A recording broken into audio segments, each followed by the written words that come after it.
हिंदवी स्वराज्य प्रतिष्ठान या संघटनेतर्फे छत्रपती शिवाजी महाराज यांच्या जयंती तिथीनुसार निमित्त मागील 10 वर्षापासून सांस्कृतिक कार्यक्रमाचे आयोजन केले जाते। यावर्षी 17 मार्च सोमवारला सायंकाळी 6 वाजता भव्य शिव जन्मोत्सव सोहळा या कार्यक्रमाचे आयोजन साधना कॉलनीचे मैदान दस्तूरनगर अमरावती येथे करण्यात येत आहे। संपूर्ण कार्यक्रमामध्ये विविध मर्दानी खेळांचे प्रात्यक्षिक, ढोल ताशा पथकाचे वादन, पोवाडा, निस्वार्थ सेवाभावी संस्थांचा सत्कार करण्यात येणार आहे व या कार्यक्रमाला श्री देवनाथ पीठाधीश्वर परमपूज्य जितेंद्रनाथ महाराज यांचे आशीर्वचन लाभणार आहे। या प्रकारे संपूर्ण सांस्कृतिक कार्यक्रमाचे भव्य आयोजन करण्यात येत आहे। समस्त नागरिकांनी या सांस्कृतिक कार्यक्रमात मोठ्या संख्येने सहभागी व्हावे असे आवाहन संघटनेच्या आयोजकांनी केले आहे। यावेळी पत्रकार परिषदेत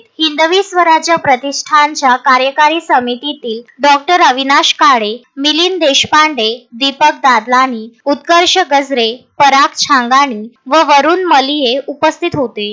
नमस्कार। हिंदवी स्वराज्य प्रतिष्ठानाचं हे शिवजयंती साजरा करायचं 10वं वर्ष आहे। 10वं वर्ष असल्यामुळे शिवजयंतीचा भव्य कार्यक्रम आपण आयोजित केलेला आहे दस्तूरनगर येथे साधना कॉलनीच्या मैदानात। या कार्यक्रमात पोवाडा, मर्दानी खेळ व विविध सांस्कृतिक कार्यक्रम होणार आहे व या कार्यक्रमासाठी श्री देवनाथ पीठाचे पीठाधीश्वर परमपूज्य जितेंद्रनाथजी महाराज यांचं आशीर्वचन आपल्याला लाभणार आहे। तर आम्ही समस्त अमरावतीकरांना ही अपील करतो की आमच्या या कार्यक्रमात मोठ्या संख्येने उपस्थित राहा। अशोकभाई जोशी, विदर्भ न्यूज, अमरावती।